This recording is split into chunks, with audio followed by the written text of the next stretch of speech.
Hi, I'm Debbie Georgatos. Welcome to my show, America, Can We Talk? Today, we're going to talk about Atlantic Magazine's Fall Fest.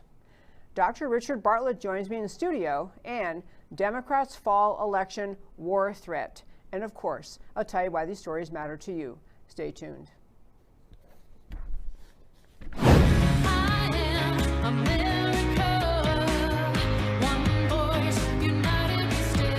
Debbie Georgatos, host of America Can We Talk, is an author, attorney, and political analyst whose mission is to inspire the American political conversation about preserving liberty in the best country on earth.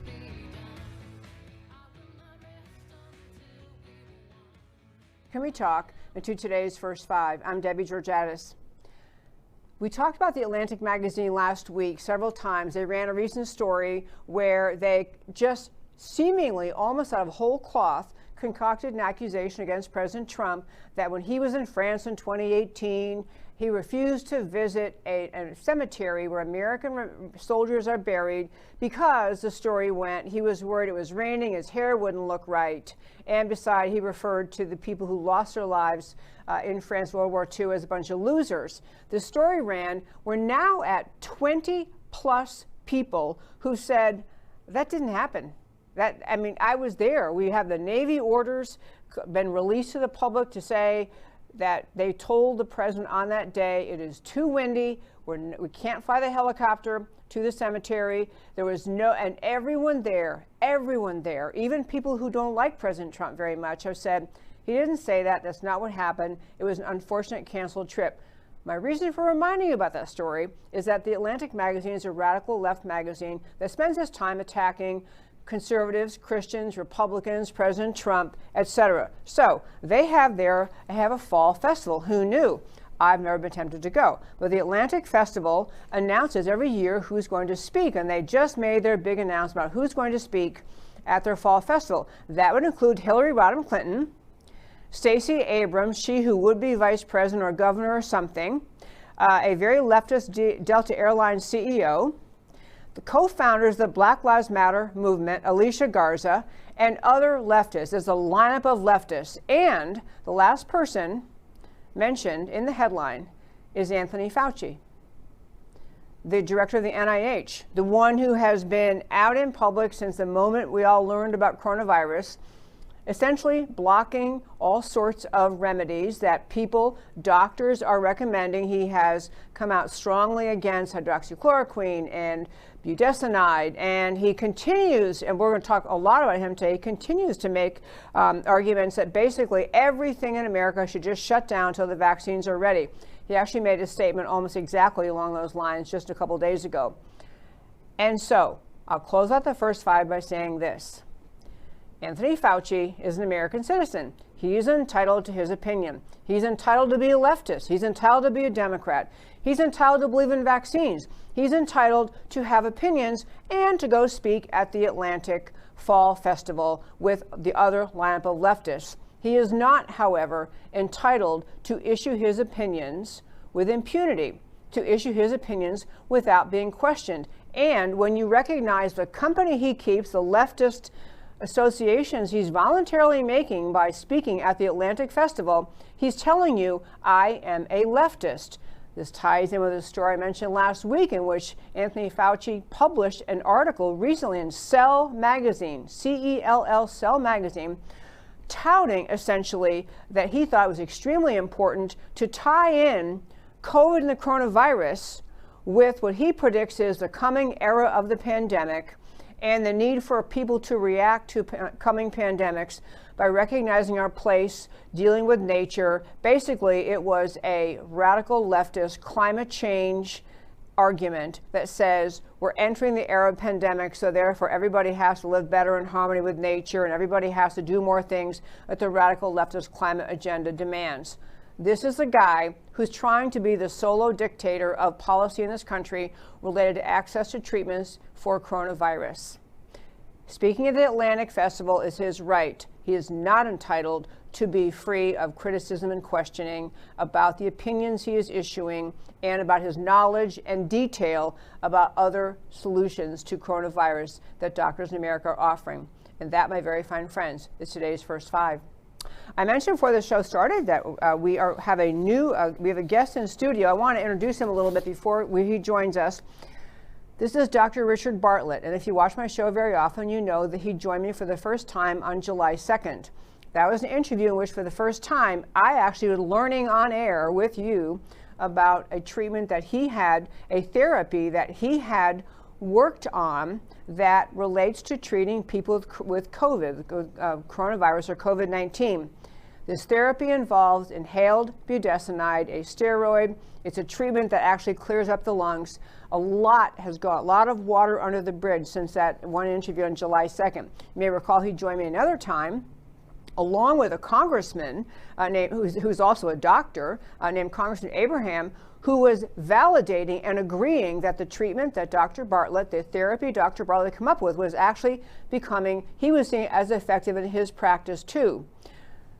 So we've had those two appearances. We've had many, many developments along the way. So I was so glad Dr. Bartlett was in Dallas and able to join me again today to talk about this. I want to tell you briefly about him, though, just so you have some context of who he is. Governor Perry, the former Republican governor of Texas, appointed him to the Texas Health Disparities Task Force. He served 7 years, which is to advise the governor to make quality health care accessible to all Texans. His fellow physicians, other doctors practicing with him in the Midland-Odessa area, elected Dr. Bartlett as the County Medical Society president for 4 terms. He's West Texas CBS 7 medical expert for 20 years, has served on the TMA Board of Counselors, the TMA, Texas Medical Association, that would be, Board of Counselors, Blood and Tissue Usage Committee, Medical Director of Private and Public Ambulance Services, Medical Director of Hospital and Freestanding ERs, published author of Journey of a Medicine Man, published article about the use of nebulized budesonide for COVID patients, Director of World Missions Alliance Medical Missions, and he also has a new website, which is budesonideworks.com. I laid all that out because I want to make clear before we launch into discussing where are we today, here we are in September 2020, where are we compared to where we were on July 2nd, in understanding the therapy of using budesonide to treat COVID patients. And with that lengthy introduction, welcome Dr. Bartlett. Wow. There has been a lot of water under the bridge. Yeah, and I was ready this time. I remember when, actually, the first time you were on, I had just met you the night before, and besides saying he's a doctor, I didn't really know much about you, so I'm glad I did the research and know who you are. And you're accomplished and an active practicing doctor, which would distinguish you from Dr. Fauci, but I digress. So welcome to the show. Thank you. I'm welcome. I'm honored to be back. Thank you. Well, I want to just start with one thing that happened. If you listen to the show very often, you know there's been a little bit of argument about what kinds of therapies should be advisable for COVID patients and what therapies are effective, what isn't. And so there was a Q&A, I guess you have to elevate it to the notion of a podcast. Matthew McConaughey, who is a really good actor, I'm not sure what other kind of expert he is, but he's a good actor, but he sat down and did a podcast interview with Dr. Anthony Fauci. This was after the time of the interview in this show on July 2nd, related to budesonide, and I sent to Matt, the very wonderful producer, who has been especially wonderful today, dealing with last-minute organization of this interview, and I appreciate him very much, but I sent him a clip from an interview between Matthew McConaughey and Dr. Fauci, in which McConaughey basically asked him, what's the story on budesonide? I want you to hear Dr. Fauci's answer. To do it? You know, there's a placebo effect to make you feel better and less anxious, but in reality, Matthew, it doesn't have any effect. Okay, so it doesn't have any effect, says Dr. Fauci. So I'm just going to start with that. I first want, we have a lot of topics to run through, and so we're going to get through everything we can in the time we have.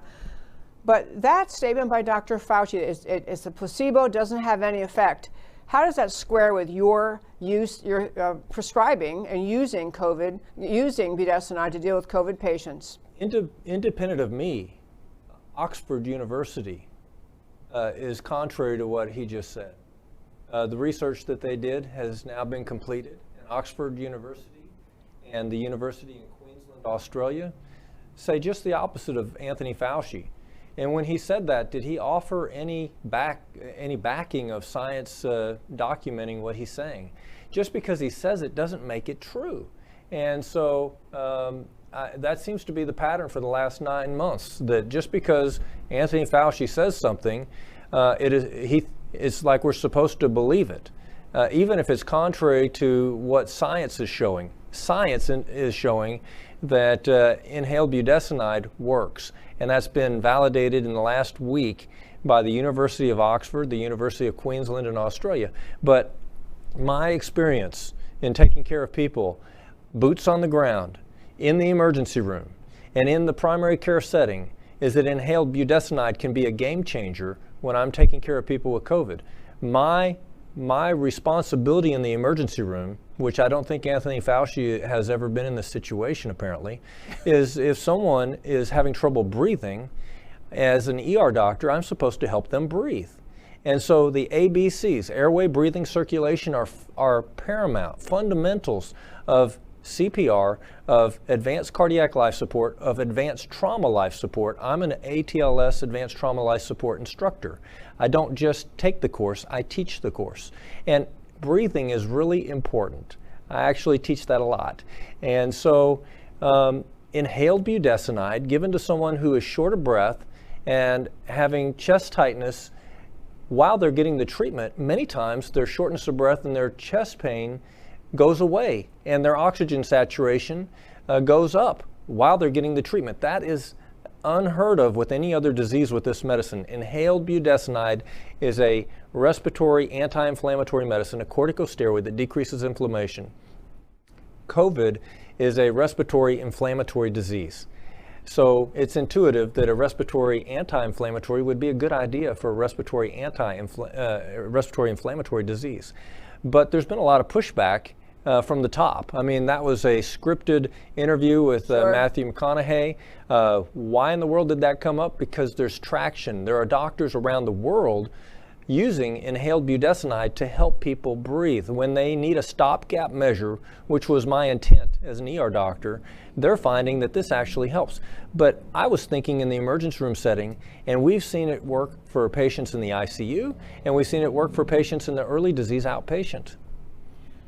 There are so many trails to go down based on what you just were saying a moment ago, but I do want to just understand a little bit. We talked on the phone earlier today about, I was trying to understand, inhaled budesonide gets to the direct problem of what people fear about COVID is the notion of I can't get air, I can't breathe.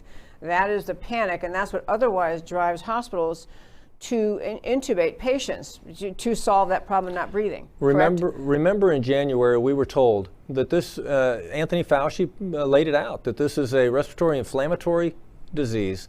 The virus binds to ACE receptors in the lungs.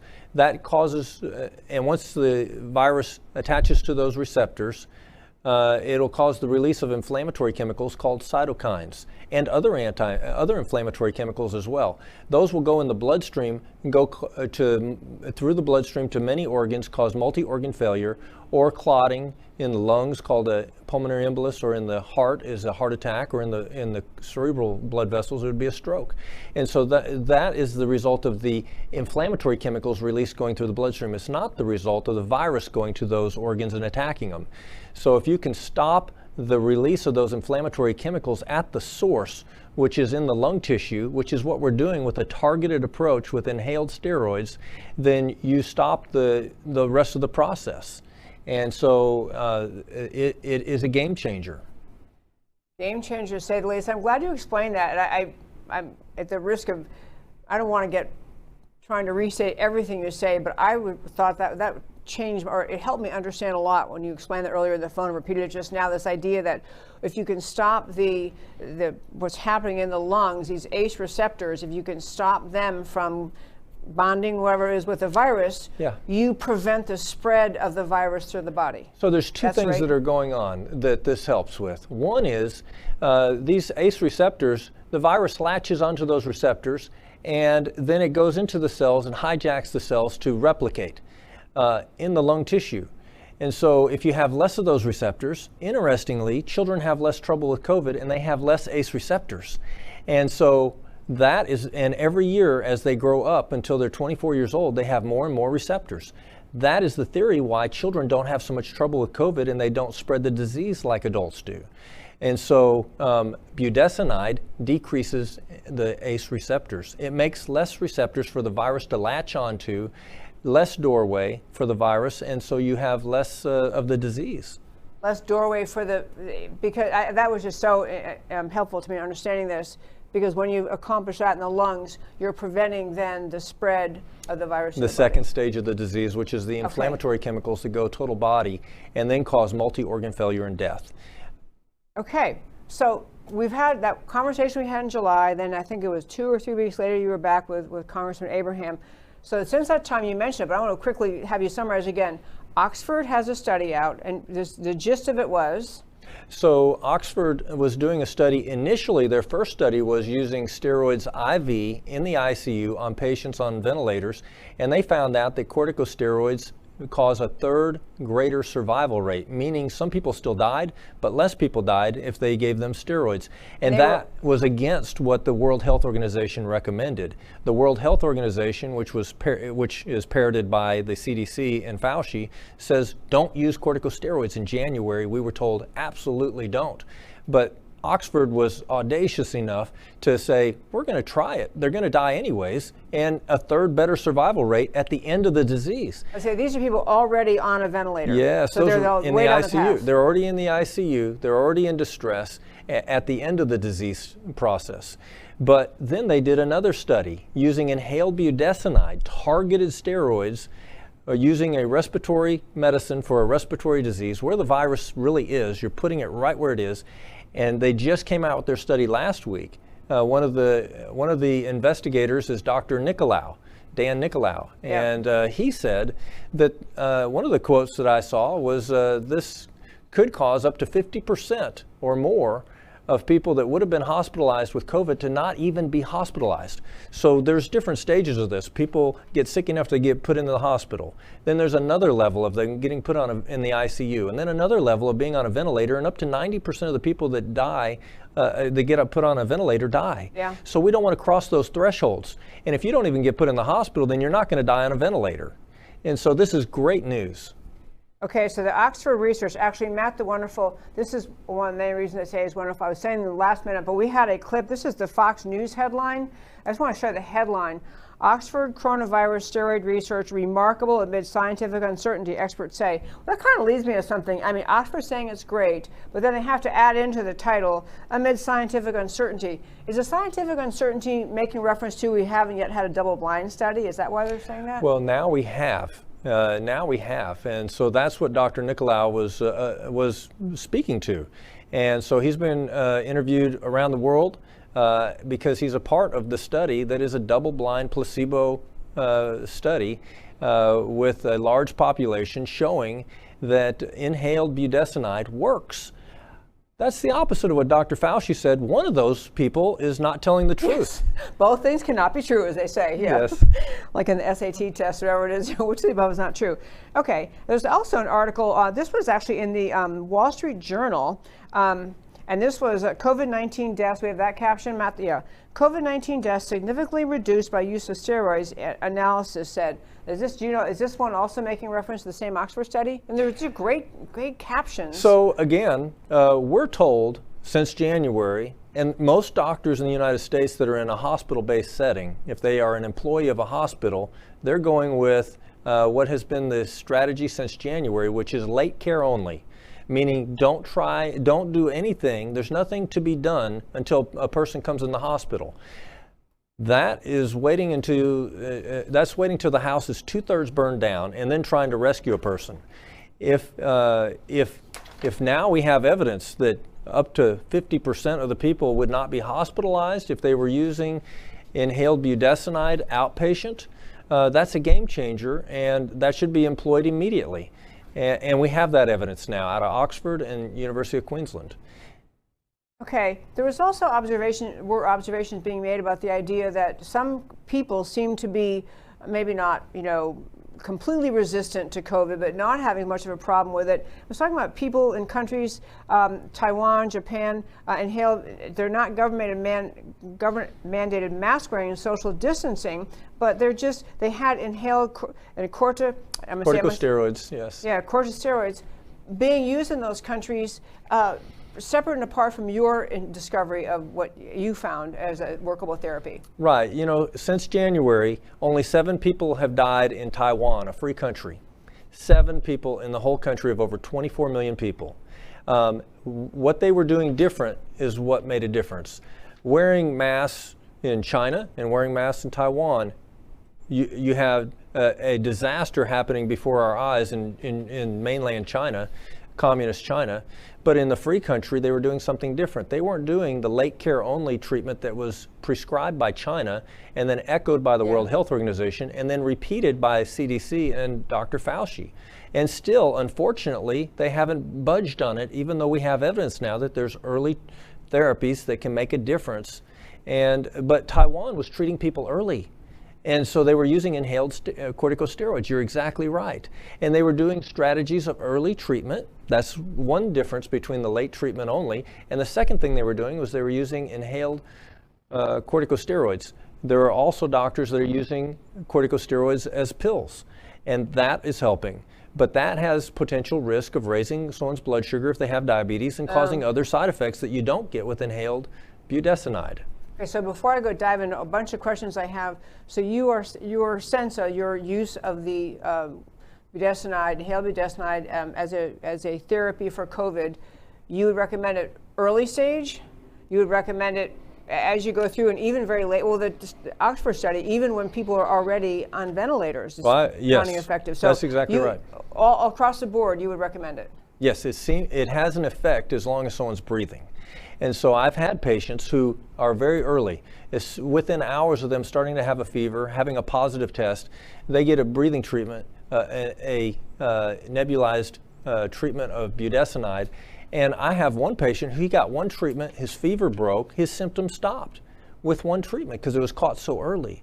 But there's also the other setting where people are in the ICU, and still it helps because the problem is, as long as these inflammatory chemicals continue to be poured into the bloodstream and go total body, that's the killer. We've never had a disease like this before. This is a new kind of killer called COVID. And for 50% of the people, they're not going to have any symptoms, not even going to know they had it. But there is a population, about 20% is the estimate, where this could kill them. And so we have therapies that are effective. You know, we have the studies you're describing, we have these therapies that are effective. The argument you keep hearing, and at some point Dr. Fauci has aired this thought, and others have too, well, it isn't really safe because I haven't had a thoroughly certified double-blind study. I know that but I want to get at this one quote I read. This woman named Andrea Malcolm, she's a nurse and anesthesiologist in Texas at Frio Regional Hospital outside of San Antonio. And she had heard about, I think she heard about our interview, but she heard about budesonide, and she had COVID patients and they were struggling with them.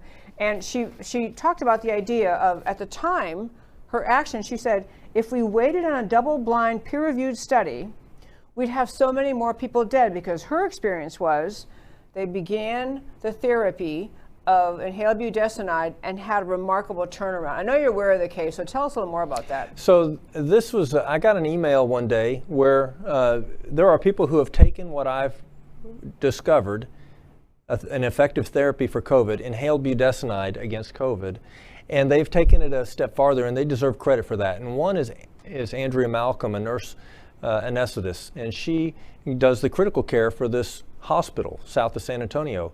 And the email that I got out of the blue was saying, you know, we watched your interview, we got the staff together, we unanimously decided that we would employ inhaled budesonide against COVID. And before we did that, 50% of the people that came into our ICU with COVID, we would have to eventually intubate them, and then transfer them to San Antonio for long-term care in the ICU, which is up to a 90% death rate if you get on the ventilator. She said, when we started using the inhaled budesonide, our ICU emptied in 48 hours. They went home. And she said now they have about 40 people that they've used this strategy of inhaled budesonide on, and they're having tremendous results. They're not having to transfer people to San Antonio, meaning they're improving and they're going home. And they are getting negative tests afterwards. And so I'm thrilled that they're using a strategy of early treatment in that community now. So we have your work. We have 2 universities or medical institutions that have investigated this, and they're finding positive results. Are you finding the thought changing in the medical community? I mean, do you find other doctors around the country are beginning to use this more? Yes, I'm getting calls from around the country and around the world from doctors who are employing inhaled budesonide to help their patients with COVID, and they're having tremendous results. And there are many people who are being treated that I'll never meet without me ever knowing they're doctors. Their doctors are doing this because they've uncovered it. And so on a practical level, there is 2 things happening in the United States. There are hospital-based physicians who are following orders blindly, that there's late care only, that there's nothing you can do. If someone gets sick enough to go to the ER and they test positive, well, many times they're telling them you're not sick enough yet. Go home and tough it out with Tylenol. Come back when you get sicker, and we'll put you in the hospital. That's one thing that's happening. But at the same time, there are thousands of doctors who are treating their patients that they care about with early treatment, saying that's ridiculous. Oh, by the way, Tylenol's not FDA approved for COVID, but they're not withholding that. You know, it's ridiculous what's happening. Oxygen is a medication. It requires a prescription from a doctor, but they're giving oxygen. And so this argument of there's nothing FDA approved, budesonide's not FDA approved, is if you're going to go with that, you got to say, well, none of these other things that you're doing are FDA approved.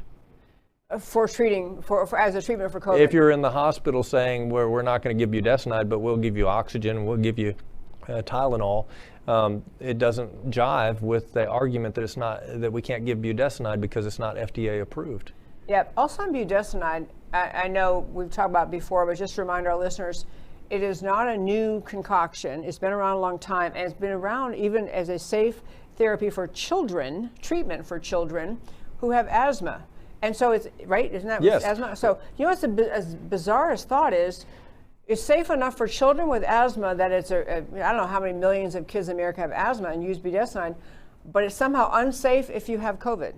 So 25 million Americans have asthma right now. Millions in the United States are using inhaled budesonide with the nebulizer machines at home daily to protect them from getting sick. And it has been on the market for 25 years. It's generic. You've never seen it in the news causing problems because it doesn't cause problems. It's used on 2-pound premature babies in the NICU. It's used on the fragile elderly in nursing homes. It's been out for 25 years on the market. And so there's really not a safety argument that can be made against it. The best that you can do if you don't want a solution to this is to say, well, we don't think it works. We think it's a placebo. That's a pretty weak argument now. Oh, it is a weak argument. And you know, I actually, most people grow up with a respect for the medical professionals, the field of medicine, assuming most people go in the field of medicine because they want to help people. They either want to treat people or research and find new cures.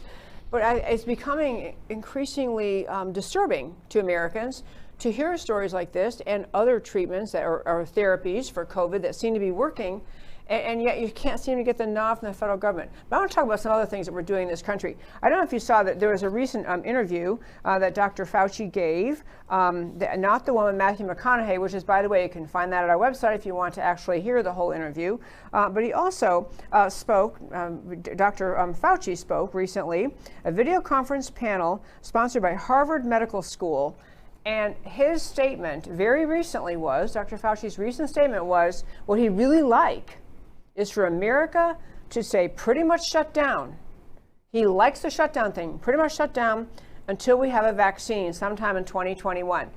And in the same in the interview I mentioned a moment ago with Matthew McConaughey, Dr. Fauci was asked, well, you know, if masks are so great and wonderful to prevent the spread of COVID, shouldn't everyone wear a mask all day long, every day outside? Healthy, sick, young, old? And he said yes. The great answer is yes, everyone should every day. To which McConaughey says, well, you know, then why don't we do a mandate? And Dr. Fauci said, well, actually, because mandates aren't working very well, people don't want to do them. But there is a very universal approach Dr. Fauci is taking about what he thinks should happen with COVID, including this idea. And again, this is speaking at a Harvard-sponsored video conference panel where he basically says until a new coronavirus vaccine is available, he thinks there should be a shutdown of the whole U.S. economy and society. How reasonable is that? That's ridiculous. Debbie, let's just take a step back and look at the world. You have countries like Iceland, where 10 people have died. You have Taiwan, 24 million people, 7 people have died. You have Singapore with few people dying. South Korea, over 50 million people, about 370 have died. Compare that, they're doing a strategy of early treatment, and they're using corticosteroids as a part of their strategy, inhaled corticosteroids. That's the results. Now look at the results of a strategy that was out of communist China, which is late care only, and also ventilators, and see what happened in China. And then it went to Italy, and it's a failed strategy, 30,000 deaths, 30,000 deaths, 30,000 deaths. At some point after 9 months, you can look back and you can say, this is a failed strategy of late care only, saying that we can't use corticosteroids, that there's nothing that can be done until we get a vaccine. And then you look at a country of 24 million, and you're saying we should vaccinate 24 million people because 7 people have died in 9 months. Yeah. I'm thinking after a while, you got to say, he's nuts. Well, I'm just going to say is there that. an agenda here? Yeah. Let's just say in January, I sincerely thought he had the information that we needed to know. And he said in January, I remember him touching the corner of his eye and saying, COVID can get in your mouth, your nose, your eyes, and people don't realize how often they touch an object and then they touch their eye, and it can get in the conjunctiva. But he never, in January, February, March, all the way through for 7 months, he never said we need to have protection of our eyes. One of my sons is adopted from Latvia. When we landed in Latvia, it was minus 30 degrees. If I walked around in minus 30 degree weather with gloves on, barefoot in the snow, am I protected? If I have a mask on, but I don't have my eyes protected, is that complete protection? And is that irresponsible to not give a complete strategy? Either it works or it doesn't. A mask by itself, does it work if it can get in your eyes? Did he mislead us by not telling us to wear gloves and goggles and masks? Yeah, if you have the sense of the virus being that omnipresent everywhere, and you really think that the goal of policy is to prevent any exposure, then you'd say, and he did make some statement a couple weeks ago about, people should think about goggles. I don't know if you caught that. Fauci said he said it 8 months too late. Yeah, but the whole concept of somehow if you protect yourself completely, goggles and masks and distancing, you'll be safe. It can sound like he must really care about people because he's trying to be, just universal, whatever I can do that get people to understand that to be safe. But there's such a controlling element to it, such a notion that, and compounded with talking about waiting for the vaccine, not acknowledging the efficacy of therapies that doctors around the country are trying and using. There's something really missed there. But I want to go back to several topics I want to hit. Is there something else you wanted to say right now? No, go ahead. Okay. One was about schools. There is a big controversy about schools and when they should be open and what should be the policies. And I want to know, in Texas, I actually have a friend whose grandchildren go to Catholic school, and she said the Catholic schools have been inundated with applications because they're open. They're not doing the partial 2 days a week or closed thing. They're just open. And it just seems like a strange overreaction to shut schools down. What's your sense? I'm going to give a summary of the facts that I presented a couple weeks ago at the Ellis County Courthouse steps. And yes, we're going to go back to facts instead of fear. We're going to go back to science instead of science fiction. I've heard enough science fiction. Yes. Okay. And so here's the facts. The Texas UIL had strength and conditioning camp, 6 weeks. For 6 weeks, we had over 65,000 student athletes that were crawling all over each other, tackling each other, breathing on each other, probably spitting on each other. And guess how many out of over 65,000 kids from over 300 schools got sick from that camp? I do not know. 4. Over 65,000. 4 out of got 65,000 in that arena where you're touching, yes, sweating. Yeah. Yes, for 6 weeks of overlap, only 4 were traced back to the camp, and all 4 of them recovered quickly and actually got back into full athletic activity. And so that's just a fact. Now add that to Nature Medicine had an article published June 16th saying that the transmission of COVID is half, for under 20 years old, is half of what it is for over 20 years old. And then the Lancet published an article in July that was a nationwide population-based sero-epidemiological study that basically said in all of Spain, they found a much lower prevalence of infection in children than adults. The Journal of American Medical Association in May published that children have less than 2% of the coronavirus cases and that they have less ACE2 receptors, and that the ACE2 receptors increase with age up to 24 years old, and that's a theory as to why, by the way, inhaled budesonide down-regulates your ACE receptors, makes you more protected like children, if that's truly the case. And then the Pediatrics Journal said in August, they said, okay, 9 months later, we can see that children are not the super spreaders of this disease. And they said that the public health strategy of closing schools, that idea comes from our experience with influenza, because children are super spreaders of the flu. But we've never shut schools down for the flu. And they said that in that article in Pediatrics in August, that we have evidence now after 9 months that children do not spread this like they do the flu. And so that strategy is invalid of closing schools. That's in the Pediatrics Journal.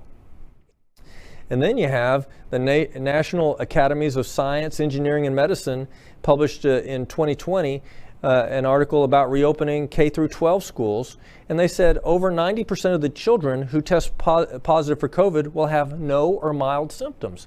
The evidence is stacking up from various journals, various medical societies, that children are not the problem and we should not even consider closing schools. I just want to ask you, so you were saying super spreaders. I do want you to get to the rest of the data, but that was one of the arguments that in the McConaughey-Fauci interview, McConaughey said, well, you know, what about all these young people? He wasn't speaking of children, but young people that go to concerts, they go to the beach, and they don't wear masks, and they're spreading it all. He said, you know, but the defenders of being out there saying, well, you know, but even if they contract coronavirus, they're going to get over it, they're going to recover. These are young people. So why can't they just live freely and do what they want to do? To which Fauci's answer was because they take it home. You know, and so this gets you with the super spreader point, they take it home, and who knows that they, you know, visit someone who in turn visits their grandmother or something, visits more vulnerable people. And so his argument is because it may eventually make its way to someone more vulnerable, everyone is safer if everything is shut down. And so we've already shown that for a large part of the population under 24 years old, they're at decreased risk. One of the studies said that it's half the risk if you're under 20 years old. Okay, so that's a large part of the population. Now let's just shift to a winning strategy of early treatment. There are early therapy. Yes. There are therapies that are effective, and the cat is out of the bag. It's around the world. I'm waking up to calls from Peru. That hasn't happened to me before this pandemic. I'm waking up to calls from Australia. I'm getting calls from around the world. And there are nations who are having success because they're not having to trip over what the World Health Organization says, or what the CDC says, or what Anthony Fauci says. They're doing early therapies for their patients that they care and love. And that should be our strategy. In the United States, we've had the best healthcare system in the world until January, when it got hijacked and it said, with one disease, we're going to try a new experiment, late care only. We don't do that with cancer, heart attack, stroke, anything. Or any other kind of disease. And this experiment has failed miserably. And so we need to go back to the winning strategy of early treatment. We can go with symptomatology. There's been a lot of false negatives, false positives on testing and trying to interpret that, and the experts are trying to figure out what do we do with this test, with these test results. Symptomatology is key, and that's a term that Dr. Ralph Abraham, the U.S. Congressman, mentioned, and he's right. Treat a patient, don't treat a test. If the patient, if it walks like a duck, quacks like a duck, it's probably a duck during a pandemic. If they have fever, productive cough, shortness of breath, chest tightness, congestion, maybe 50% of them have diarrhea. If they have the symptoms of COVID, whether they test positive or not negative, we probably know what it is. And because it's a life-threatening disease for a large part of the population, 20%, we need to be proactive. We don't need to be reactive. We need to use some strategies that are with medications that we know a lot about already. I want to go to where we stand with vaccines at this point. You gave me some information I'd never heard before in one of the 2 times you were on about our history of vaccines, but I want to get at there was a recent story out of Africa in which the polio vaccine being spread at our behest or funding from America was actually infecting and causing children to develop polio. That somehow there was, I don't know if the vaccine was a bad batch, the vaccine with the new development was a bad batch, but I'm troubled by the painting of, by many in authority, the painting of a vaccine is just the panacea. Everyone freezes in place till the vaccine comes along, and we don't have it yet. The messaging that we got, Debbie, from January, from the very beginning of this, from Anthony Fauci and from Bill Gates. He's somehow been a voice in this medical issue, and he's not a doctor that I'm aware of, and he's not a scientist working in the lab either, so I don't know why I'm even hearing what he thinks about this. But both of them have messaged over and over since the beginning that we need to wait for a vaccine. And so the story out of Africa is about there's more polio from a new strain that's related to the vaccine than the wild strain that they're trying to prevent.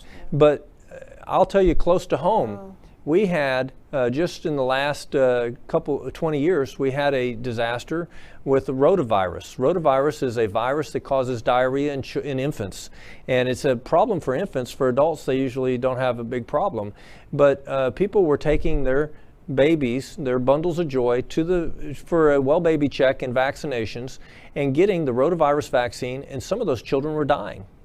And they were dying of something that was very rare called intussusception, a bowel obstruction that normally is extremely rare, but it was happening more and more frequently as we were starting to use this vaccine that was rolled out for healthy babies. And eventually, they withdrew it. The CDC and the World Health Organization acknowledged this is killing babies and we need to take this vaccine away. That's a vaccine that went through phase 1, 2, 3 trials that passed all of the standards that we would do to make sure it was safe for the public and effective. And we didn't rush it. And so what bothers me right now is what's the haste with Anthony Fauci suggesting that if we have overwhelming evidence that this vaccine works in our trials, we may not finish the phase 3 trials. I know. That's what I was going to go with. That's my next question. Isn't that irresponsible? Yes, that's the word. Irresponsible is at least what it is. And also, the CDC administrator, Hahn, said that he also said we may not finish phase 3 trials on this on a COVID vaccine. We don't do that with any other vaccine. What's their hurry? Is it because the hospitalization rate is going down? That is happening. Is it because the case fatality rate is going down, like Dr. Scott Atlas has pointed out? Yes. Dr. Scott Atlas is the new appointee to the White House Coronavirus Task Force. He's a voice of reason and common sense and science. And just looking at the numbers and science and facts, he's pointed out that the case fatality rate has dropped 80%. We're starting to get on the other side of COVID. And so is that why we're panicking? And we're going to say we're not even going to do all the safety measures to make sure it's safe for humans? It is the most, it's a bizarre combination of events and circumstances, because I think, I think holding anything out as a panacea, don't worry, there is a message that people receive, go, well, you know, until then we're not safe. That's how people feel. So until then we're not safe. And on top of that, you know, the therapies that have been developed are to be ignored. And yet we're somehow, I will tell you that, I think I mentioned this to you on the phone, but I don't really listen to Fauci's news conferences too often. I'd rather read. I love to read rather than listen. But I did listen to a portion of his interview with Matthew McConaughey. And I was thinking, listening, if you never read anything else, if you never read Dr. Scott Atlas's stuff, if you never read the things that you write, that you have other doctors around this country, prominent doctors from, you know, Harvard and Yale and Stanford, and they're saying, listen, America, here are straight out numbers. We had Dr. Dan Erickson on the show about 2 weeks ago, talking about this is the numbers that you know, they're his big thing. We never quarantine the healthy. We never do that. And we're not, all of our panic reactions unjustified by the numbers.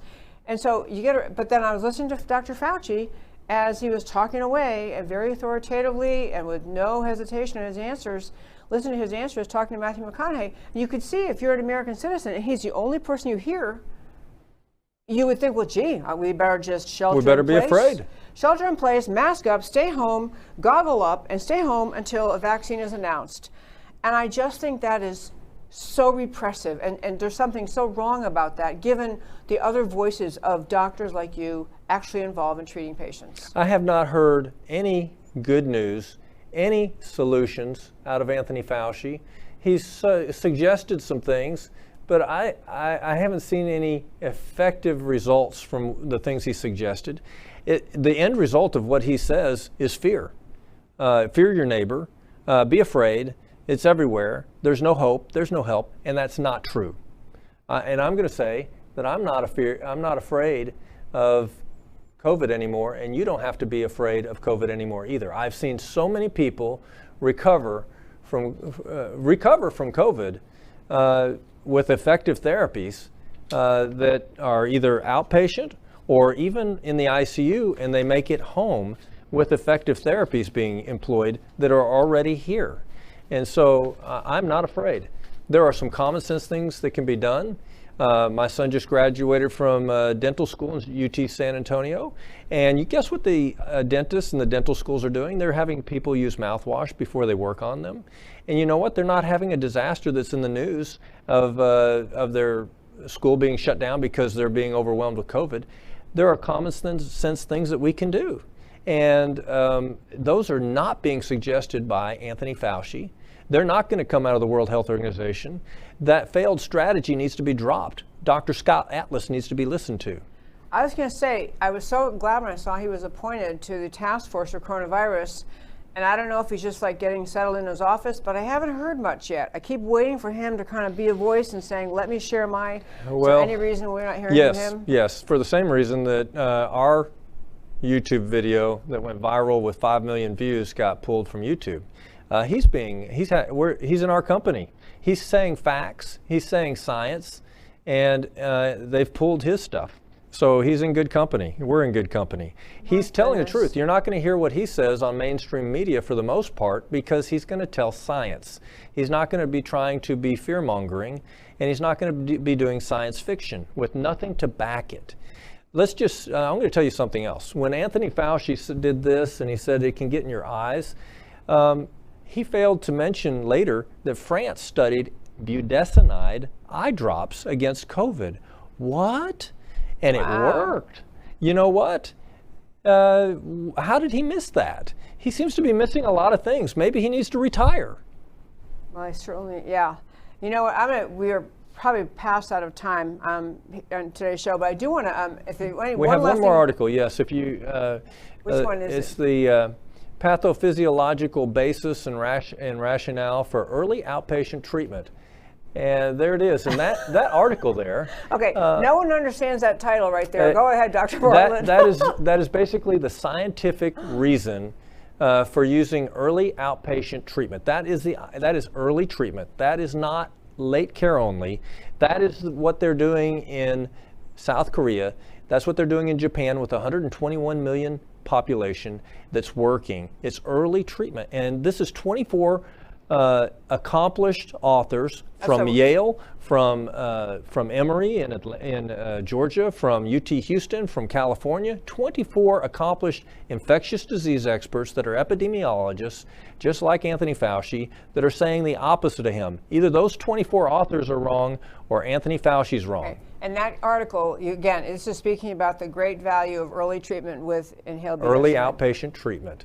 And Okay, so that's the opposite of what you're hearing from communist China, from the World Health Organization.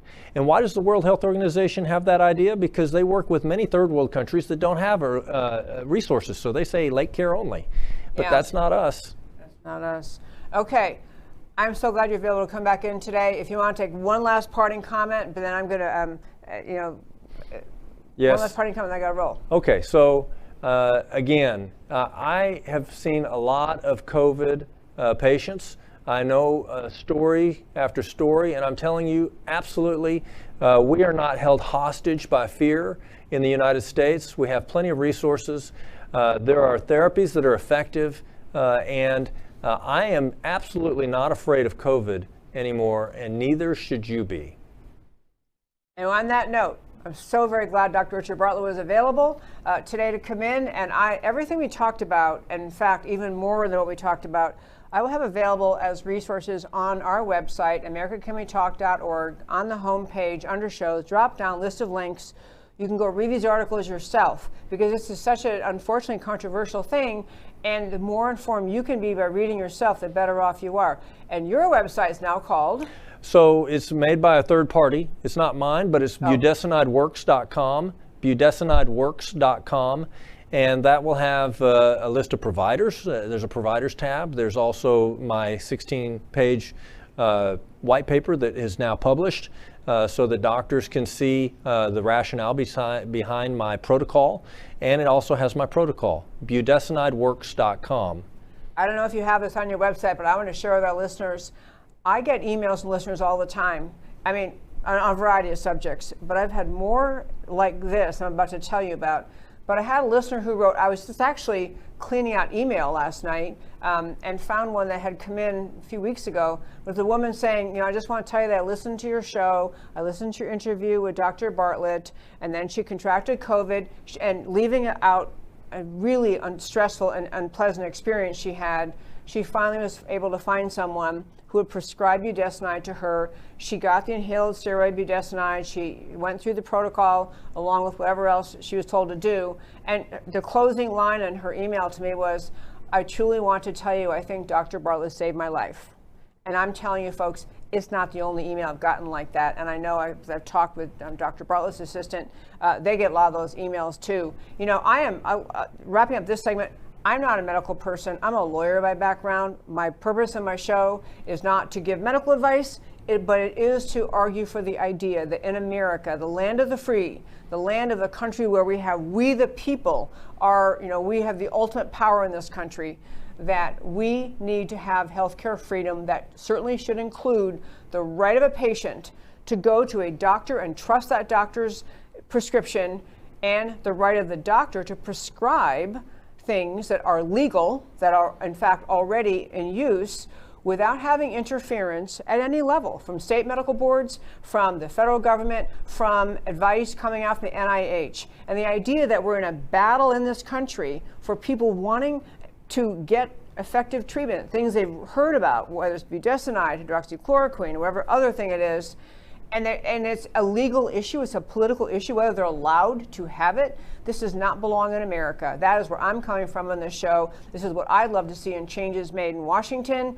whether it's legislative or whether it's just an adjustment in the power of the NIH. But there needs to be a resurgence, a demand of the American people that we are entitled to have healthcare freedom.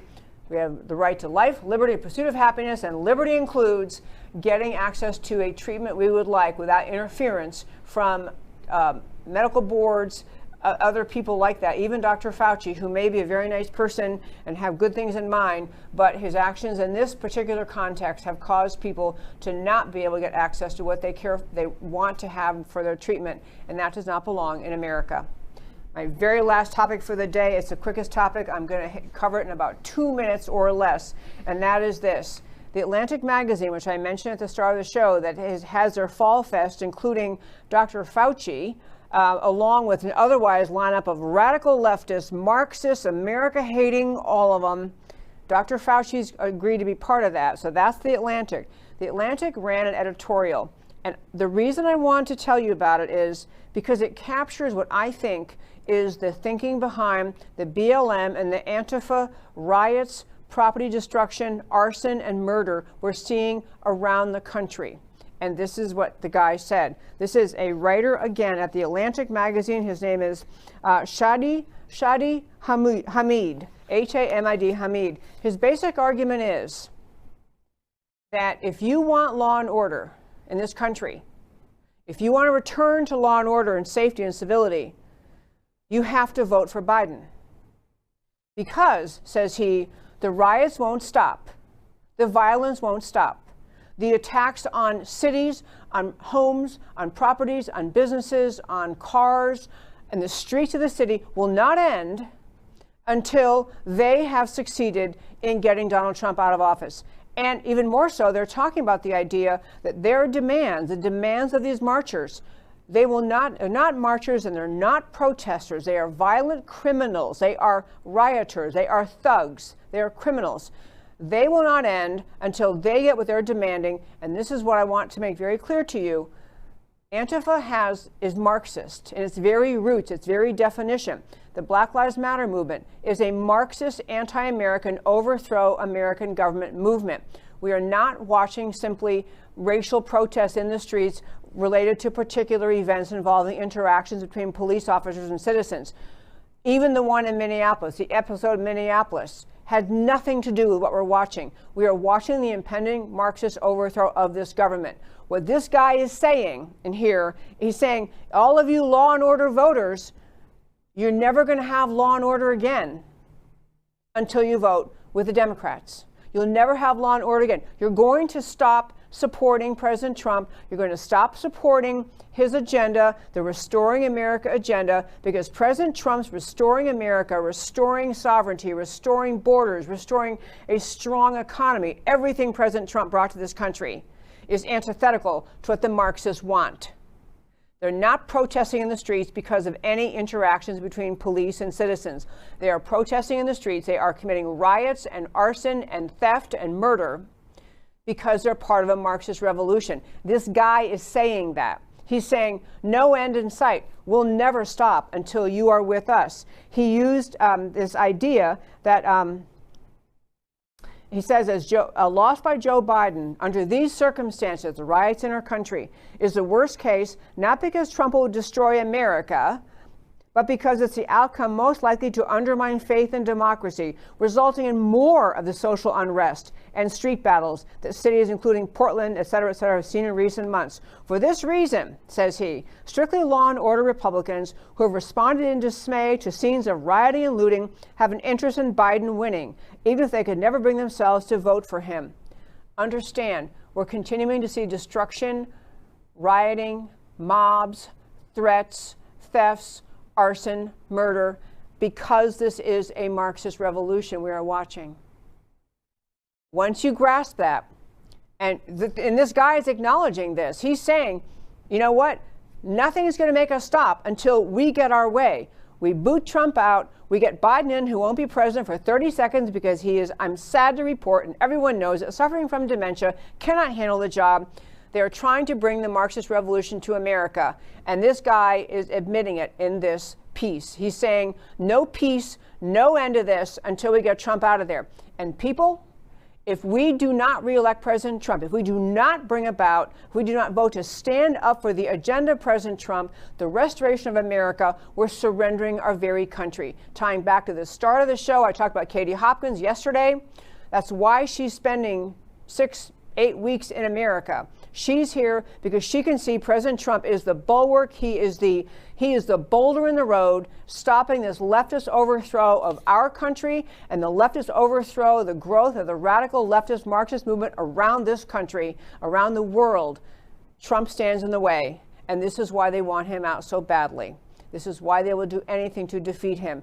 We have to take the stand. We will never surrender this country, even if we end up having a seeming election outcome in November that looks like Biden won.